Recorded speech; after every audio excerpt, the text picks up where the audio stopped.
ethnic distrust and social superiority. This story is closer to home than we may reckon. All of us, and please hear me out, have experienced some form of racism, ethnic distrust, or social shunning to some degree. Some more, of course, and some lesser. Traditionally, humans don't mix easily across cultural, ethnic, and class barriers. We don't. It should not be so amongst Christians. But unfortunately, it's often the case, even amongst Christians, even pastors and missionaries. We've actually visited missionaries in foreign countries that do not want to mix with us. We have mixed with, or tried to mix with people from other denominations, and they shun you because you're not of the right kind. You're not a Baptist or a Presbyterian or an Anglican. We've been shunned because of people thinking that you don't speak with the right accent. You've been shunned because you don't have the right color of skin. You've been shunned because you are from a different tribe or an ethnic minority in South Africa. Maybe you come from another country and you are here as a guest. Or maybe you don't have the right education. In some areas, you need to have a PhD or a master's degree if people want to take you seriously. If they hear you've only got matric, they definitely don't want to speak to you, and we don't even mention if you only have primary school education. And so we hear often of the word transformation. Transformation is a word we love to use, especially people who want to say, we are not like that. They use this word transformation. But it's just words. What God wants is a transformation of the heart. And He says that this kind of attitude, an attitude of ethnic distrust and social superiority and racism, is really unacceptable for the Christian. And so we find this unique story in the book of God, in the Word of God, in this book of Acts, to speak to us about this very problem. It's there for a reason. Now, the Jews distrusted the Samaritans. The Samaritans weren't 100% Israelites. They were a mixed race, half Jewish or half Israelite and half something else. And that happened because of the dispersion many years before, in 722, when they were conquered by the Assyrians, and they were displaced largely. And they were, the king of the Assyrians took a lot of the people of the northern kingdom, displaced them, and moved people from other lands into what is called Samaria. And so over time, they changed. Their ethnic makeup changed. They didn't believe in the whole of the Old Testament. They only believed in the first 5 books of Moses. And so Peter and John were sent to Samaria to preach the gospel. And you may say, well, that's a good start. They were preaching the gospel. But sadly, often, even missionaries that go to other lands to preach the gospel will never become part of that culture.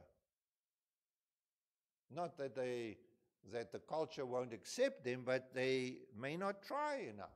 Or they will preach at them, but they won't live among them.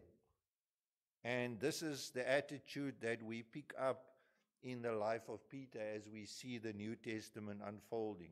So we read in Acts chapter 8 that Peter and John were sent to Samaria, and we read in Acts chapter 8, when they had testified and proclaimed the word of God, they returned. But nowhere it says that they actually lived with the Samaritans.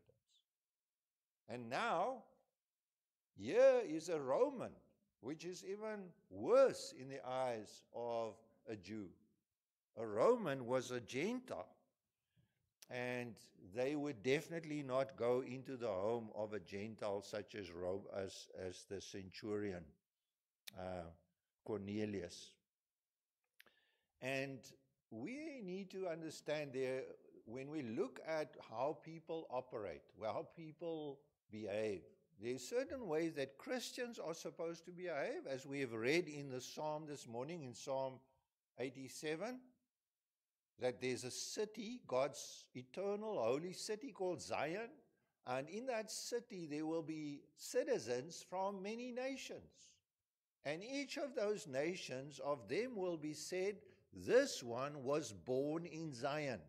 In other words, this person, whether it's a person from Ethiopia, or a person from all those places, from Philistia, or Romans, or Egypt, or Babylon, they were born. This person was born in Zion. In other words, this person has got citizenship. They have got a right to the city called Zion. Their name is registered in the register of the peoples. When we look at certain other cultures, we find that there are places where people show us how it's not to be done, where people are classed, where they are classified into different levels or structures or levels of society. And then you get the group of people.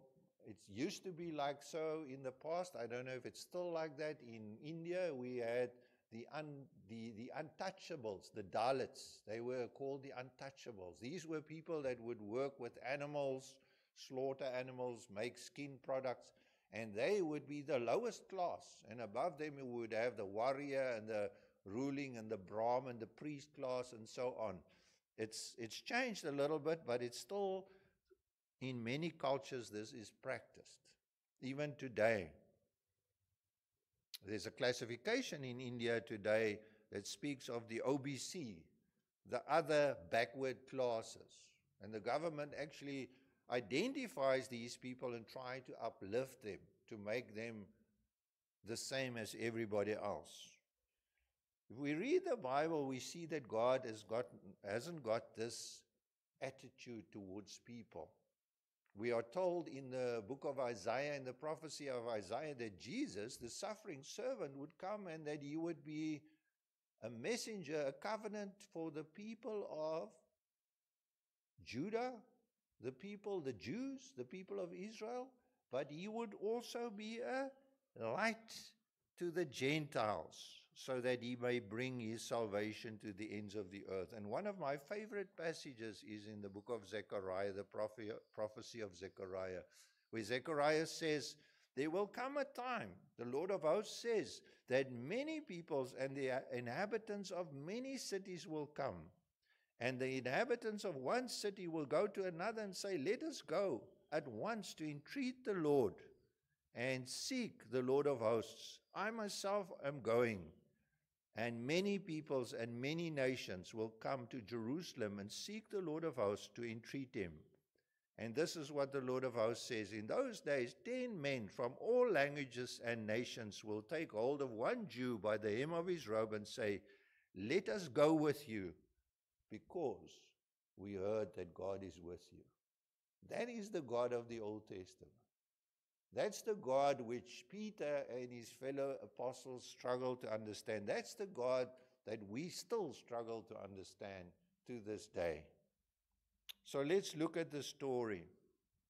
Cornelius, the God-fearing Gentile. Here was this man, a Roman centurion. In other words, he was in charge of 100 soldiers. And we are told that he was a God-fearing man. And we see here that God speaks in extraordinary ways. Cornelius was outside of the fold of Israel. He was outside of contact with the Jews. He needed some divine intervention to bring him into the fold. And so an angel came and spoke to him. And God sometimes do these things. We often hear of people in faraway lands where there's no missionaries available, or there's no contact, that sometimes through angelic visitation people will hear something about God. What was Cornelius like? He was devout and God-fearing.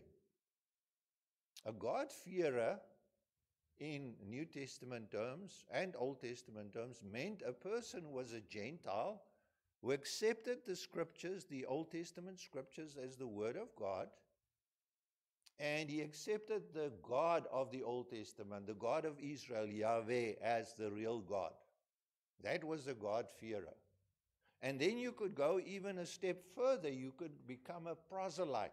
And a proselyte is someone who would undergo circumcision. And that person would then be accepted fully as part of God's people. He would be seen as a Jew, even though he may be from another country or another tribe. And so Cornelius was a God-fearer. He was a man of prayer, a man of good deeds. He read the scriptures. He believed in the God of the Old Testament.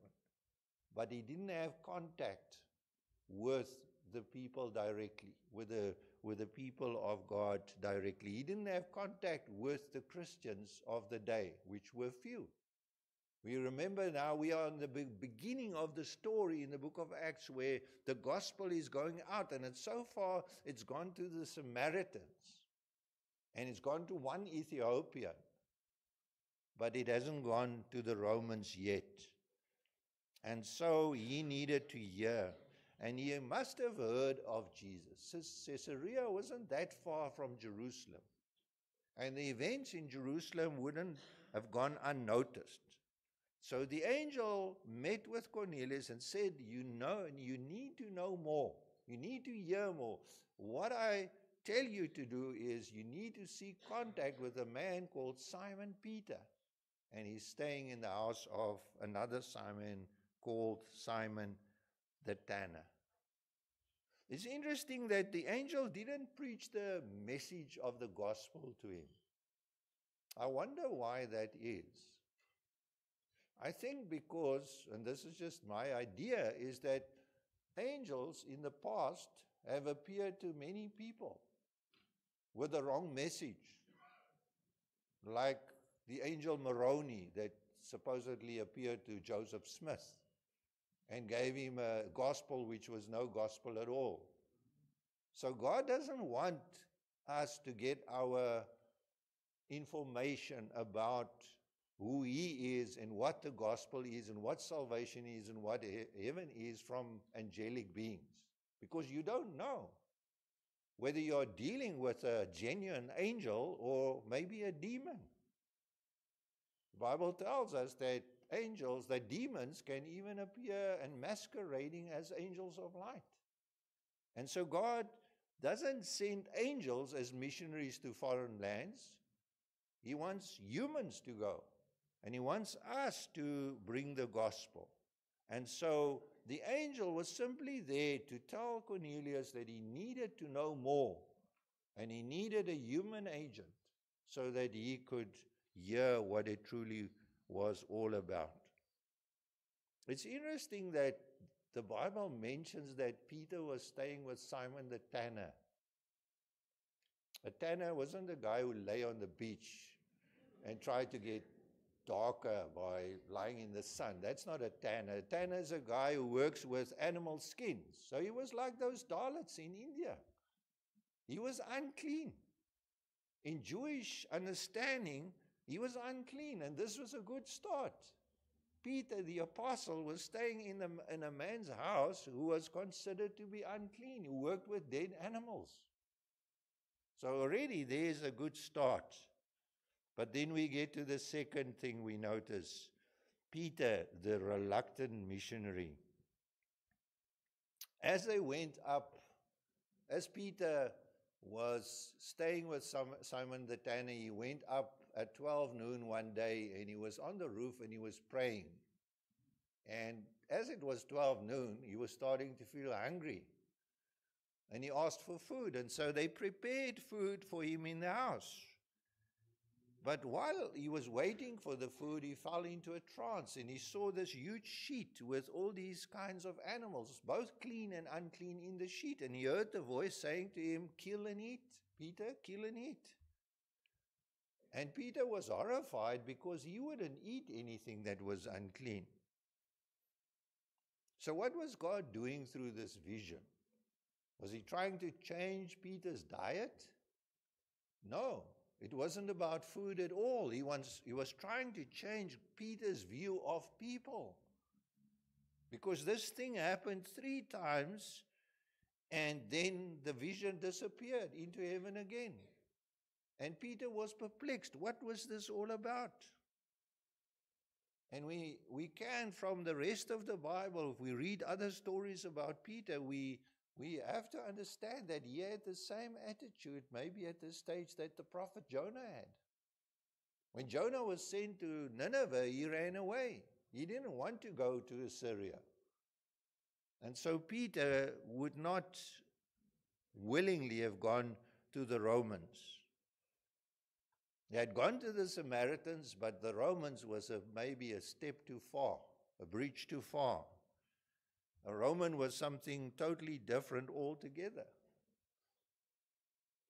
To me, to a self-respecting Jew, to go with these people into their homes, that was a tall order.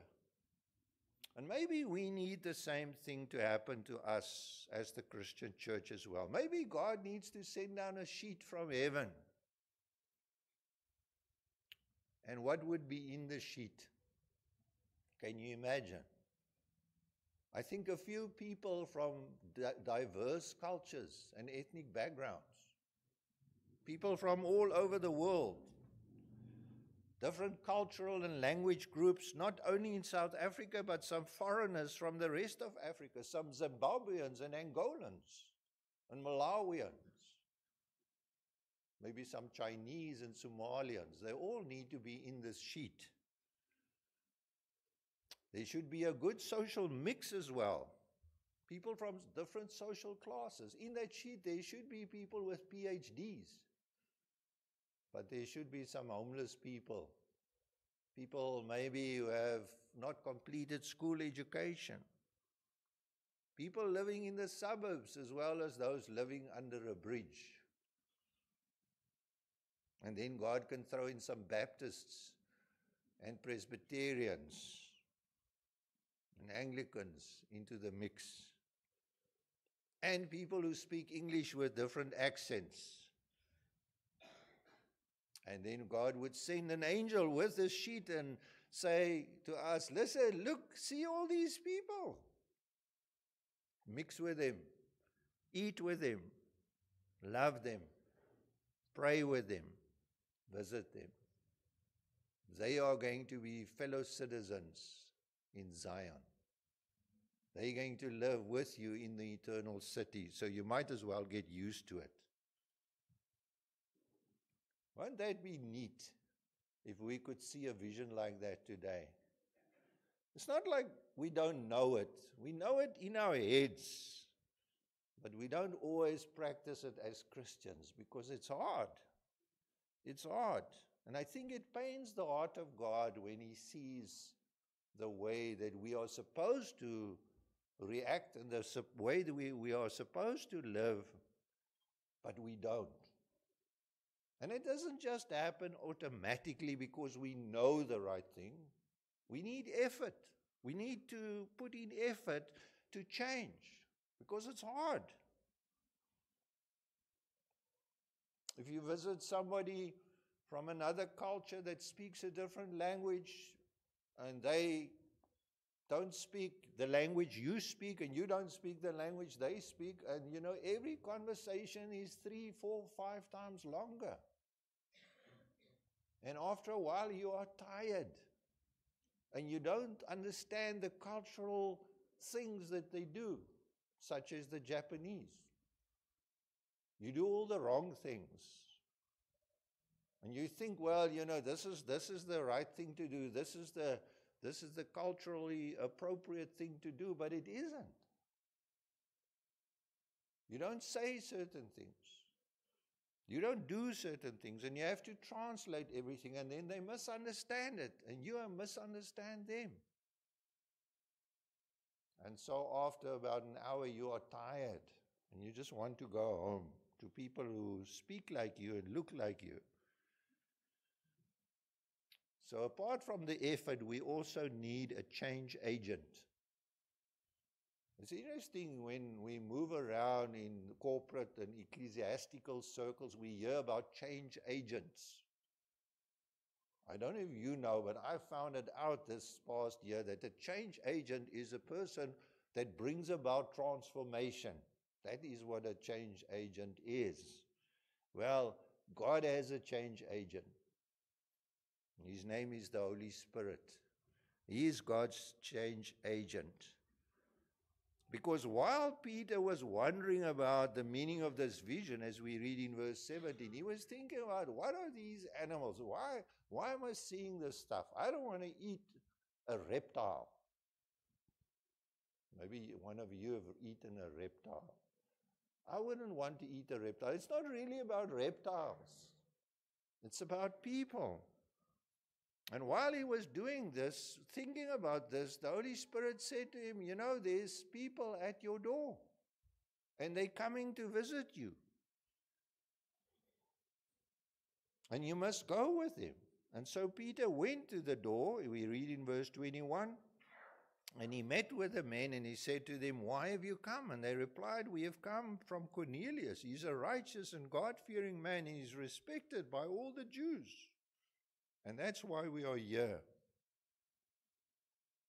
And here's another thing we can learn today, is that God uses different circumstances to line things up for the believer. Sometimes we are slow to understand. And so God has to set up the circumstances so that you get the message. God's speaking to you, but you don't get it, so he sends a friend. And the friend says, you know, God has laid it on my heart. Maybe you should do this. Maybe you shouldn't marry that guy. You know, have you heard that kind of thing before? God has laid it on my heart. You shouldn't marry that person.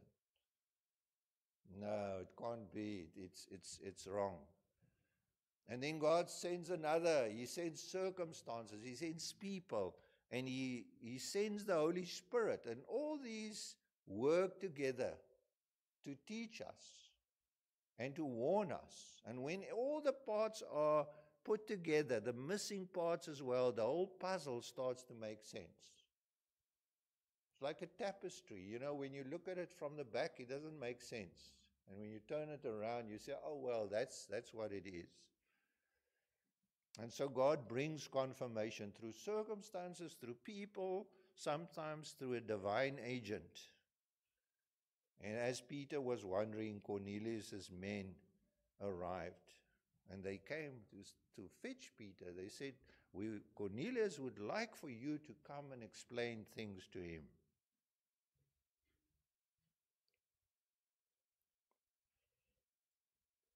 And here we find another remarkable thing. Peter did not only stay with Simon the tanner, this unclean individual, he invited the Romans in. He invited the Romans in. Maybe he wouldn't have done it in Jerusalem, but he was far from home. Nobody knew him there, so he couldn't invite them in. Sometimes when you're far from your normal place, you can mix with those guys where nobody knows you. You know, I can mix with him here. Nobody knows me. I can't do it at home. Maybe that's what Peter did. Why do I say these things? Well, we know that Peter went to Galatia and he met with the Galatians, and they were Turks. And notice in Galatians 2 verse 12 what happened with Peter. It says, before certain men came from James, he used to eat with the Gentiles. But when they arrived, this is now much later. The gospel has now gone beyond the Romans to Turkey.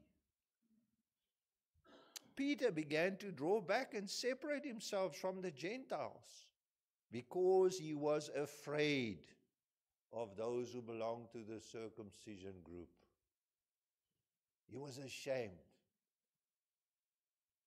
These guys who belong to the circumcision group will see I'm eating with Turks. And he was ashamed. And Paul says the other Jews joined him in his hypocrisy. And by the hypocrisy, even Barnabas, the son of encouragement, he was led astray. And when I saw that, good old Paul, when I saw that they were not acting in line with the truth of the gospel, I said to Peter in front of them all, you are a Jew, and yet you live like a Gentile and not like a Jew. That's where nobody sees you. How is then that you force now the Gentiles to follow Jewish customs? Sometimes we need that friend as well, the one who confronts us and says, I've been watching you, and what you are doing is not in line with the gospel. The good news is it also shows us that despite Peter being an apostle and one of Jesus' closest associates and the leader of the church, he was a flawed sinner, just as you and I. He was not exempt from the social pressure that came from his fellow Jews. And he needed to repent from it. My friends, what is the remedy for our resistance? To put it nicely, let us not be ethnic, cultural, or social snobs. Let us not think we are superior because we speak a certain language, we have a certain accent, we have a certain level of education, we live in a certain suburb. It pains the heart of God. God is not like that. Jesus didn't own anything. Foxes have holes, and birds have nests, but the Son of Man has nowhere to lay his head. It pains the heart of God. How can we look down on a fellow Christian from whatever background, on someone for whom Christ has died? Someone who is the bride of Jesus. Sadly, as Christians and as churches, we often fail in this area. I'm not talking about unbelievers here. I'm talking about the Christian church. We divide fellow Christians. We divide them according to ethnicity, according to color, according to status, to achievements, to money, degrees, accent, many other unwritten things. I've never been able to figure this out. There must be some sort of code that we miss, that you don't fit in. It's just an unwritten code. But it should not be. It pains the heart of God. Jesus said we should be known as his followers, as his disciples, by our love one for another. Jesus shed the same blood for me as well as that homeless man living under the bridge who loves Jesus but has fallen on hard times, as well as for the Chinese and the Nigerian and the Aboriginal believer. He shed the same blood for the man with standard 6 and the woman with a PhD. Whether I live in Bishop's Court or under a tree. He even shed the same blood for the Methodist and the Presbyterian and the Baptist and the Anglican. Let us not judge people according to standards which God knows nothing about, because it brings shame to God's name and it brings tears and pain to the heart of God. Let us be attuned to the prompting of the Holy Spirit, the warning of the Holy Spirit, and let us be aware that God will send us circumstances and people across our path. People will call to us for help, but sometimes we are too busy. We are busy with other things, and we don't hear. And notice, lastly, that it needs effort to change. It's painful to change. It's not something you just know. I know lots of things which I don't know. I know how to train in the gym to get big muscles. I've never done it. I know it. I know the diet. I know the exercises. So you see, it's useless if you know the stuff. You need to do it. And that's the hard part. It's the Holy Spirit can inform you, the Bible can teach you, God can lay it on your heart, fellow Christians can speak into your life, circumstances can come around you so that it's conducive to do this very thing. But in the end, you have to do it. And it takes effort and sweat and pain and tears. And the blessing is out of this world, because you will be a citizen of God's eternal city, the heavenly Mount Zion. Amen.